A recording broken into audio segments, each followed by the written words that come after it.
Hi, everyone. It's your host, Marcus Norman of Gentleman Style Podcast Show. And today we are going to dive into the incredible world of spies. And this man is well known, the number one corporate spy. And he is now going to spill some tea on the Gentleman Style Podcast Show. This is a unique topic. This is a really unique topic because who knew that this was something that was even industry wide. We all see it in movies, which this man has also an actor. So he's done it all, been it all. So we're going to talk about it's a little bit of his story from Hollywood to spies and everything in between. So you won't want to miss 1 second of this powerhouse speaker that we're bringing to the stage. Here we go.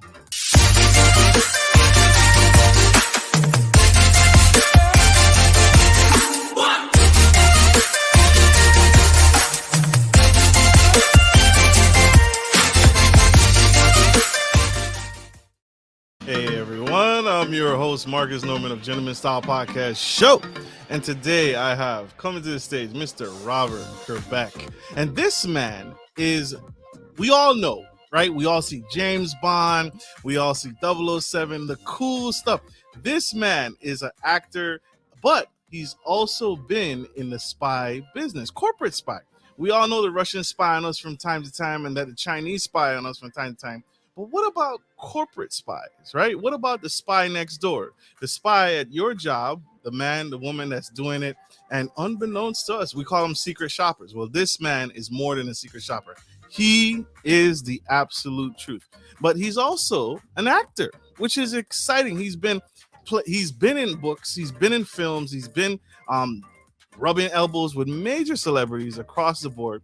Coming to the stage, help me welcome, I can't hold this man back anymore, Mr. Robert Kerbeck.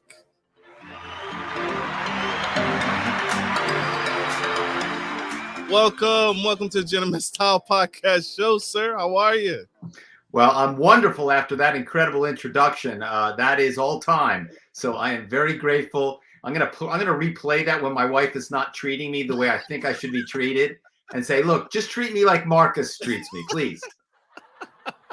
Absolutely. Now I'm gonna get in trouble, y'all. I'm gonna get in trouble. But no, thank you. You've done the work, sir. Your work is phenomenal, and you giving back. I consider this a form of giving back. That you are actually kind of, I guess is the term. Is it still a whistleblower? Are you still considered? Is it still considered whistleblowing? I mean, who knew corporate spying? Yeah, right. I mean, I think you said it well in the beginning. You know, we know the Russians spy on the Chinese spy on us, but most people have no idea that corporations are spending hundreds of millions of dollars a year to spy on each other. It's pervasive. And I'm here to tell you, if any of your listeners are looking to pivot to a new career, there's plenty of work for corporate spies. Wow. So tell me, what is the definition of a corporate spy? So we have an understanding before you guys go on Indeeds and Monster.com and fill out the applications. What is a corporate spy? Yeah, well, there's no job listings for corporate spies, so I'll tell you that right now. So corporate spies are hired by corporations and oftentimes via intermediaries of corporations, because the corporations don't want to directly hire the spy, because if the spy gets caught, obviously that could impact them, obviously tremendously negatively stock price, because these are all huge companies, publicly traded companies. So they hire, executive recruiting firms that hire the spies, or consulting firms that hire the spies, and they want to find out anything and everything they can about their biggest rivals, right? Their plans, are they expanding? Are they contracting? Are revenues up? Are revenues down? What are the products in the pipeline? How far along are the products? What are the pricing strategies?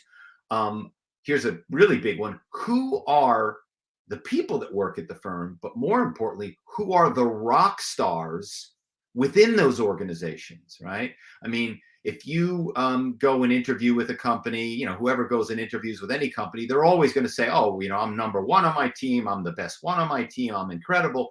But what we would do is we would verify using the firm's own internal metrics. So again, your listeners may have no idea. Corporations rank their employees. All corporations rank their employees, and we would find out what their kind of secret method for ranking was, and we would determine who the top producers were, who the most valued people were, and then we would recommend that our client poach those people. And oftentimes when you poach people like that, you get then their secrets come with them, right? And so, I always think about, I'm a big NFL fan. My team of the Philadelphia Eagles, 6-0, yeah. And imagine if you could get the playbook, right, on your competitor the Friday before the big game, right? How valuable would that be? That's what corporate spies do, is they get the playbook on their clients' biggest rivals. And thank you for explaining that and going into detail about that. Who knew? And who knew? And that I had, you kind of get an impression that companies rank their well, they probably don't rank everyone, but maybe their top performers, Yeah. right? The top 10 or maybe the top 15, because to just rank everybody would just be just unnecessary. But your top performers, your golden people, your golden gooses, you want to kind of know who those players are. And not only, I guess, you reap the benefits of just bringing their playbook with them, but their clients as well, right? The whole Yep. shebang, right? The whole shebang. Yep. So that's a huge strategic move that corporations, but like you said. And so how did you get into corporate spy? Was it through an intermediary like you suggested? Because you're an actor. How did they, was it through a film? Like they were just sitting in the audience when yeah, no, that would make sense. But no, I grew up in Philadelphia. My family, the Kerbeck family, is very well known in the automobile business. My great-grandfather sold horse carriages before cars were invented. He switched over. He was one of the first car dealers in Philadelphia. My grandfather took over that business. My father took over that business, and I was expected to take over that business. And when I went to college, I kind of fell in love with acting. And when I graduated, I didn't know anybody that had, gone to New York to be an actor. It was just too daunting. And so I went to work for my father in the car business, and I just found it wasn't for me. The kind of trickery of car sales just didn't feel right to me, which of course is pretty crazy ironic, because then I stumble into a career as a corporate spy, which was far more dishonest than car sales. And so when I finally did get the courage to move to New York to try to be an actor, I needed a survival job, right? And I didn't have the patience to be a waiter. I wasn't a late night guy, so bartending was out. And a buddy of mine had this job. He mentioned something about it very briefly, and then he shut up as if he wasn't supposed to talk about it. And I said, "Hey, dude, I'm broke. Help me out. I need a job." And so he reluctantly got me an interview, but he didn't tell me anything about the job. I went to the Upper East Side. And for your listeners that might not know Manhattan, the Upper East Side is kind of the wealthiest area of Manhattan. And I go to this doorman building. I was living in Hell's Kitchen in a cave with two other guys. I take the elevator up to the penthouse. This woman opens the door in like leopard print pants and a martini and a cigarette. At least that's how I remember it. And she ushers me into the nicest apartment I've ever seen. Everything was white and luxurious. And so right away, I knew whatever this woman did, it was lucrative, right? She was making a ton of money. And she proceeded to conduct the strangest interview I've ever had. She never asked me anything about my skills. She didn't ask about the resume that I had with me. Back in the day, it was actually printed out. This is 90s. And she sent me on my way. I was pretty sure I didn't get the job because she didn't ask me anything or tell me anything about the job. But later my buddy called and said, "You're hired, but don't get too excited, because she hires everyone because no one is able to do this job." The next day I went to train out in Brooklyn. And this was, again, 90s Brooklyn. So there weren't hipsters with beards and coffee shops. It was the crack epidemic was still hitting hard. It was very poor, run down, dangerous. I go to this building. It's like a 5th floor walk up. I walk all the way up the stairs, knock on the door. This beautiful young woman opens it and says, "Come on in. You'll work in my bedroom." And I still had no idea what this job was, but it was starting to sound pretty good. And so I go into this woman's bedroom. She's got a futon on the ground and a desk. And she says, "Sit down at the desk." And she begins to tell me that what we do is we use our acting skills. We create voices and characters and personalities and personas. and we call corporations and trick people over the phone into telling us things and secrets that they should never ever tell us. So this was your introduction to corporate spying. This wasn't you. What do you think made her pick you? Was it your acting skills and your professionalism? Was it your hair? Was it the blue eyes? What, like what do you think? Because you said it. You was like, I did not get this job, and then Yeah. she picked you anyway. What do you think it was about you that stood out? Well, I think she hired, like I said, she hired everyone. She hired Mhm. everyone. I think the only hesitancy with hiring me was that I didn't know this at the time, but I very quickly found out that all of the spies that worked for her were women, with the exception of my buddy, who in the book Ruse is called Pax. With the exception of Pax and me, she only hired women because she felt women were the only ones that were able to do the job, that they were better at the job, and And that's she hired. and that's to your credit. That's what, again, there's something different about you, even though she hires. That's what I wanted to point out. That's what I was looking Yeah. for. Well, I mean, I think, look, the combination of coming from an entrepreneurial family, my Yeah. family had been in the car business. The placard on the front of the building said since 1899. So, you've got that entrepreneurial streak, and then, acting training. So, in a weird sort of way, I was ready made for this job. I didn't know that, of course. Nobody decides like when they're in high school, what would you like to do, Billy? Would you like to be an astronaut? Would you like to be a police officer? No, I think I'll be a corporate spy, Um, With but the guns and the martinis and the fancy yeah, cars. yeah, exactly. And what was interesting is, we did in the early days, we did go in person, out to events. We went to, some sporting events. We went to some bars. We went to some conferences. But the fascinating thing we learned pretty quickly was that we were able to get much more information using the telephone, because of the anonymity, right? Because of the anonymity, we were able to get people to believe we were offsite in a different office with the same company. We were executives with the company. We were in the LA office. We were in the London office. We were in the Chicago office, wherever we were. And so people would believe we were who we were saying we were. And everybody's trained to be a good corporate teammate, right? And so people would help out. And it was amazing the information that we could get. And we see that even today, right? With technology now, right? People use the anonymity of email, the anonymity of texts with all of these phishing things, and they're designed to create a crisis, create an emergency that you need to respond to right away, or there's going to be a big problem. And that's the same thing that we were doing. Now, one of the things, in the book Ruse, I wrestle with the ethical questions, right? Because obviously this job was not ethical. And the way I rationalized it, and again, this is just a rationalization. This doesn't mean it's right, because it's not. But I rationalized it in that I wasn't getting your personal information. I wasn't getting the credit card numbers of old ladies or anyone. I was dinging corporations, and for the most part, Wall Street firms. And of course, it doesn't take hard to look in the news and to see pretty regular scandals involving, Wells Fargo duping consumers, or Goldman Sachs being, somewhat responsible, maybe entirely responsible for the crash of 2008, depending on your perspective. So we've seen these firms over and over have a lot of pretty bad behaviors. And so in my mind, it was a survival job because I was going to be a famous actor. And that's kind of how I rationalized it, is like, look, this is part of capitalism.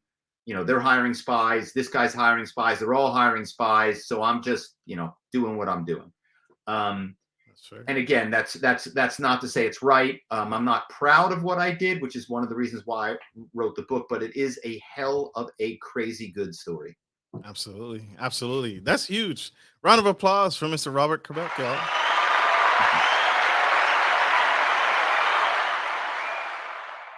What you mentioned this several times, so I want to pivot here. Your book. You wrote the book, the literal book. Where can people get it, and what should people expect out of this? Because this is a memoir Yeah. about what you've experienced. What can Yeah. people expect when they purchase this book, when they read it cover to cover? Well, I tell people that I've written a true book about lying. which is a pretty unusual thing to be able to say. And it's kind of two books because, I was a working actor. And so I was, drinking beers with Paul Newman. I was getting hit on by Kevin Spacey. I worked with O.J. Simpson the week before he became America's most infamous murderer, right? I was working with James Gandolfini. So I was, I did like 50 major TV shows, Star Trek, Melrose Place, NYPD Blue, ER. And so the spying job was just temporary. It was just temporary, and it was going to be over any day. It was going to be over. And at one point, I booked a whole bunch of pilots. None of those pilots went. And as an actor, you really need a pilot to get picked up, so it goes to a regular series, and then you get some name recognition, and then you can have a long career. But without that, it's really difficult to kind of keep it going. And after those 4 pilots didn't get picked up, I kind of, lost the wind kind of came out of my sails with acting. And that was when I kind of burrowed deeper and deeper into the world of corporate espionage and had a lot of close calls with basically, every major, authority in the world, the FBI, Secret Service, U.S. Marshals. And this is all part of Ruse. I tried to, I wrote it during COVID. And so I really wanted to write something that was fun to read. It's a page turner. It reads like a spy novel, but it's all true. And the best way, to learn about it, to buy it, is just go to my website, robertkerbeck.com. Obviously, you can purchase the book there from wherever you like to purchase books. And you can also watch the book trailer, because Ruse is being made into a TV series. And so you can kind of get a sense of that too. Wow. Wow. I think I bit off more than I could chew on this interview. You guys, we have to go to a quick commercial break. Don't go anywhere. Stay tuned. Stay with us. We'll be right back. Support for Gentleman Style Podcast is brought to you by Manscaped, who is the best in men's below-the-waist grooming champions of the world. Manscaped offers you precision engineering tools for your family jewels. Manscaped just launched their 4th-generation trimmer, the Lawnmower 4.0. You heard that right, the 4.0. Join over 2 million men worldwide who trust Manscaped with this exclusive offer for you. 20% off free worldwide shipping with the code GENTSTYLE at manscaped.com.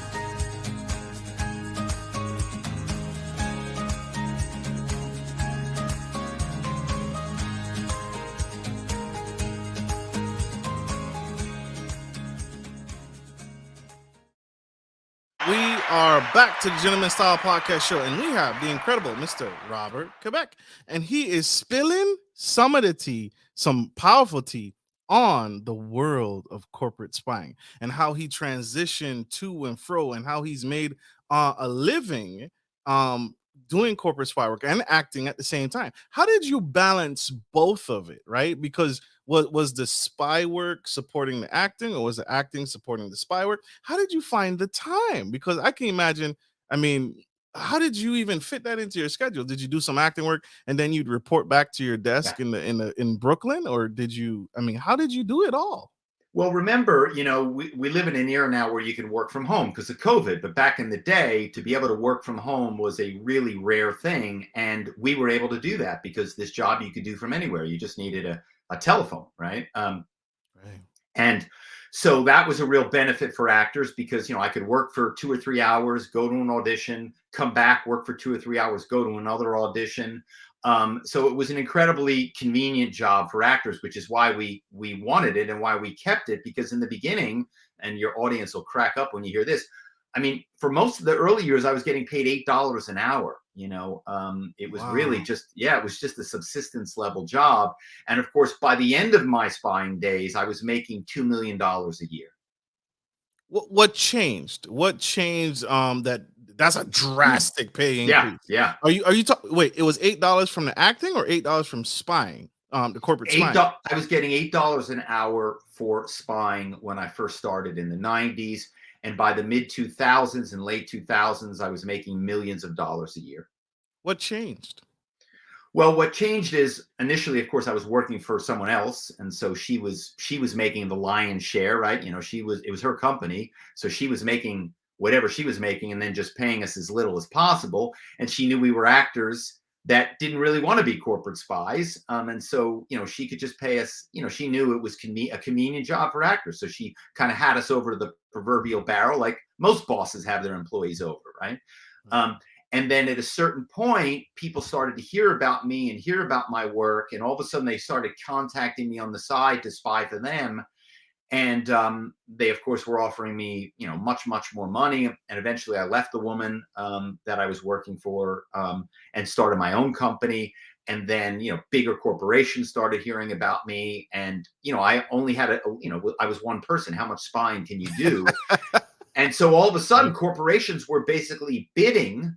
And if I said no, they would just offer me more money. And then they would be, and then the next person would offer more. And it was just like this crazy, Wall Street, the two major industries that I spied in were Wall Street and tech, right? And they are so cutthroat. They are so competitive. They're looking for any edge they can get. And they're willing to spend, in my case, millions, but in the case of other things, hundreds of millions of dollars to learn anything that they can, right? Legendary CEO of Apple, Steve Jobs, he was such a believer in corporate secrecy that he told his employees, forget about if you release corporate secrets, forget about you're going to lose your job.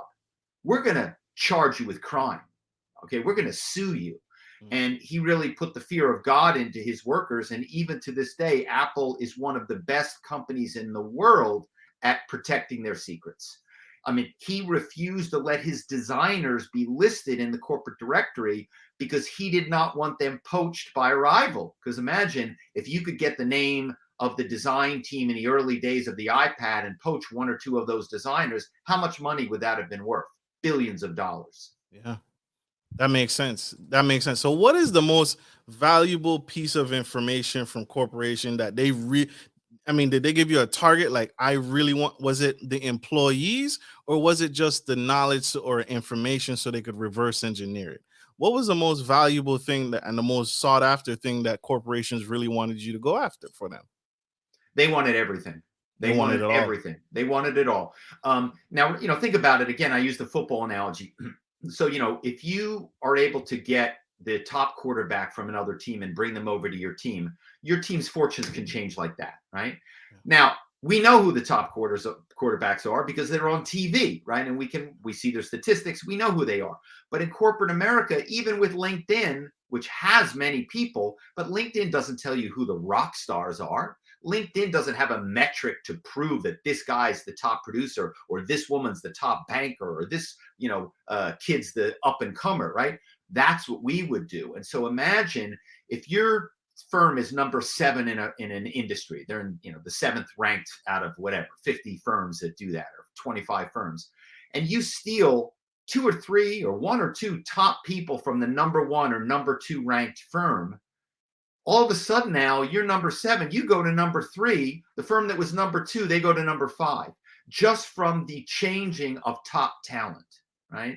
And then of course we would layer on top of that information about who the rock stars were, all of the plans, like what were their strategies, who were their clients, who were they pitching, who did they just lose as a client, like anything and everything that would give their rivals intelligence that they could leverage that was actionable. That's what they were after.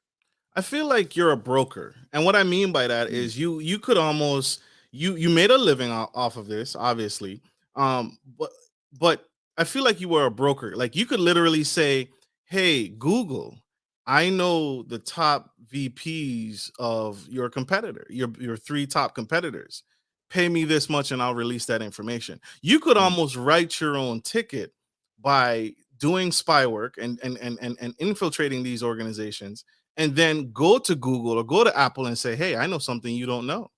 And right. I know something that'll put you at the top in this area or this department, or what Disney's working on, or what Microsoft is working on, or Pixar, or any of these industries. You could almost, what tactics would you use to even figure it out? Because like you said, it's not posted on LinkedIn. They're not going to advertise. They're not going to put it on their website who their top engineer is. Like Elon Musk, he's not going to put his top engineers public information out there because he doesn't want you to know. No, and even on LinkedIn, what's amazing about LinkedIn is, as successful as it's been, there are only approximately 60 to 70% of executives on LinkedIn. right? And oftentimes, if they are, even if they're on LinkedIn, their profile hasn't been updated because they're killing it where they are. They don't want to be inundated with requests from amateur hour executive recruiters and headhunting firms. So a lot of the real rock stars are what we call passive candidates. They're hidden. And what we would do is when we would call these corporations is we would uncover many of those. And oftentimes the hidden executives we would uncover would be the number one or number two individual in their group, in their organization. And those are the people that really can take one company and change their fortunes almost in a dime by bringing them over. And one thing I wanted to say is, one of the things that's been most surprising about writing this book is, so I write this book, I out myself as a corporate spy, which basically means, people know I'm a spy now, so I wouldn't be a very good spy if I continued to spy. So I'm retired, and I've been retired for a while. But I cannot tell you, Marcus, how many corporations have contacted me since I wrote the book saying, Robert, we read your book. You have to come and spy for us, please. Oh, wow. They want you to come out of retirement. They want me to come out of retirement. So, I mean, it sounded like I was joking with your listeners that if they want to pivot to a career in corporate espionage, there's plenty of work, but I was not kidding. There's plenty of work. Even today, there's still plenty of work. Correct. Wow. Correct. Yeah. Have you ever been caught or arrested? I have not. But, without spoiling the book too much, at one point, every authority in America was chasing me because they thought that at the time, me and my buddy Pax, the guy that got me the job, they thought that we were the most famous hacker in the world, who was on the most wanted list, and somehow they stumbled onto our path. And let me tell you, that was a moment where everything got real very, very quickly, because here was this job that we knew wasn't ethical, and we knew it was kind of quasi illegal, but we never thought that we could be arrested as domestic terrorists and sent to jail for 10, 20 years, which is what happened to the hacker when they caught the hacker. The true hacker. The true hacker. So is this illegal? It doesn't, obviously corporations, the biggest risk to corporations finding out that they've been spying on their competitors is the tarnished and the blemished name. But Right. Is it necessarily illegal to spy on your competitor and to know what he's doing so that you can make a better product? That's the kind of principle of corporations, is like, you have something better, well, I need to offer it. So you have a cheaper price, I need to offer it. That's the competitiveness of corporate America. It keeps things flowing. Yeah, no doubt. And but when you're using deception, right? When you're using outright trickery and manipulation and fraud, that is illegal. Gotcha. That's illegal. Yeah. Gotcha.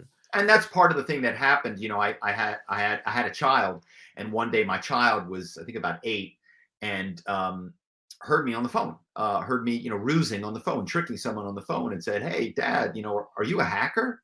And I said, no, I'm not a hacker. I'm just getting information that's helping people get better jobs, part of the capitalist system, blah, blah, blah, blah, blah. Yeah. And they said, but it's dishonest. And I went, yeah, it is. It is dishonest. And that was like the light bulb moment where I was like, okay, I gotta get out of this. I gotta stop this. And that was when I really, started to, basically exit strategy.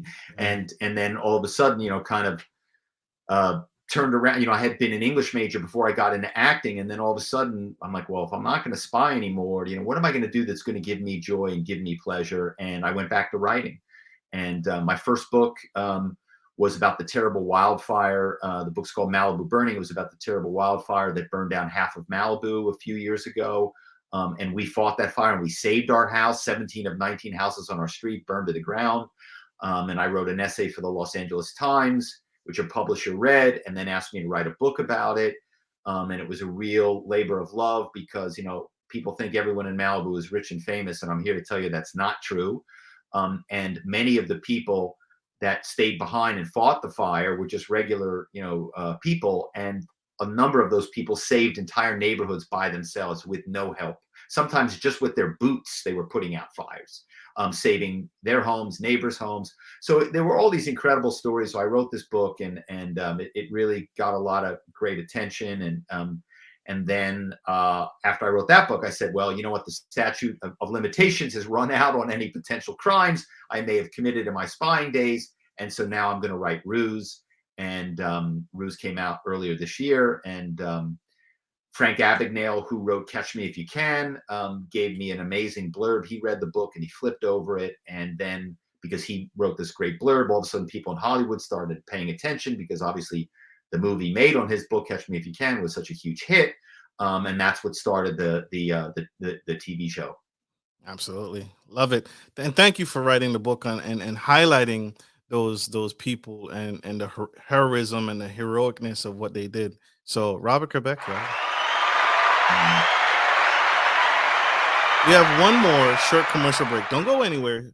We got to pay some bills. We got to pay our corporate spot. No, I'm just kidding. We don't have any spot. We got to pay some bills. We'll be right back. If you're looking for a reliable, professional trucking and logistics service, you've come to the right place. Musa Trucking is a veteran-owned and operated premier transportation provider that can help with all of your trucking and logistics needs. Musa is revolutionizing the trucking industry through strategic partnerships, the development of core personnel, and the use of cutting-edge technology. Our inventory system ensures that cargo ends up divided into the right trucks and reaching the correct destination. Our drivers are dedicated to transporting goods efficiently and safely. Contact us today to get started by visiting the website on the screen or by calling 757-756-5246.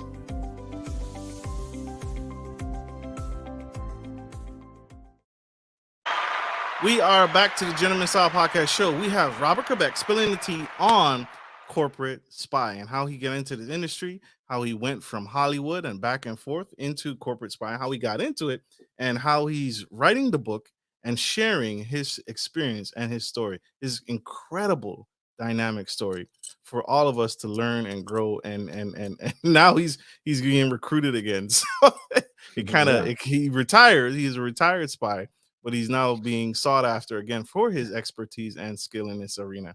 Mr. Kerbeck, you've been phenomenal. When is the film about this movie? When can people expect to get their hands? Is it released already? Oh, you mean for the Ruse series? Yes, sir. Yeah, that takes quite some time, right?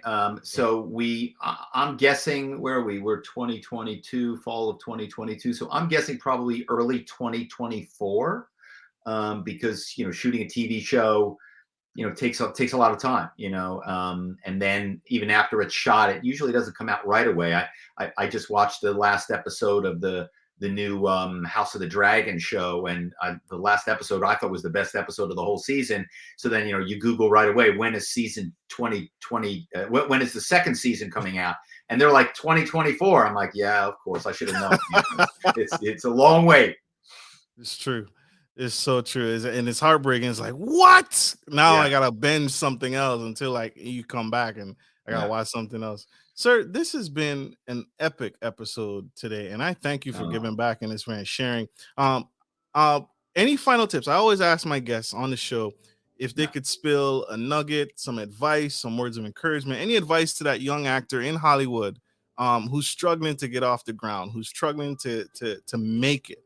Right, because it's not easy. You hear a lot about actors who are now famous now, their struggles to get prominent in the industry. Right, Rocky Balboa, right, The Rock, all these prominent people. What advice would you give to that young boy, that young girl?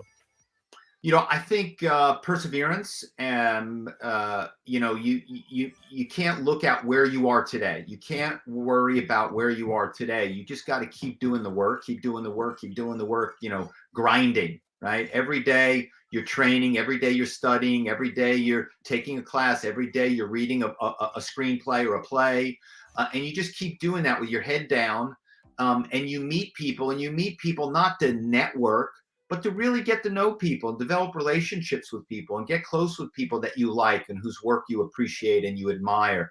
And you keep doing that. You keep your head down, and all of a sudden you pick your head up in 5 years, and you will be shocked at how far down the road you've gone. I love that. Love that. Mr. Kerbeck, how can my audience connect with you? How can we get on board, and how can we get our copy of the book?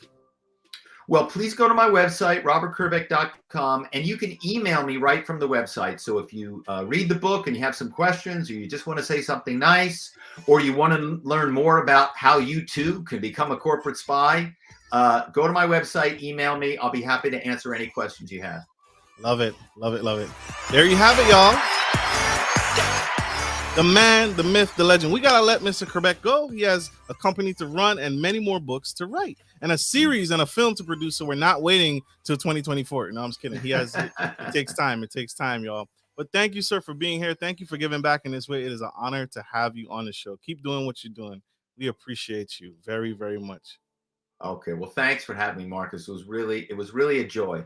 Absolutely. And I hope this was a joy for you, my audience, for tuning in. I hope this message has served you and inspired you and gave you some insight into the world we live in. And I hope this was helpful. And like you said, connect with him on his website and email him directly, and he'll respond to you when he has time in between films and acting. So thank you all for tuning in. I love you guys. Like I always end every show, take care of your friends, take care of your family, and always take care of business. This is Marcus Norman of Gentleman Style Podcast Show, your favorite gentleman, and Mr. Robert Kerbeck, the man, the number one ex-spy in America. Love you guys. Bye.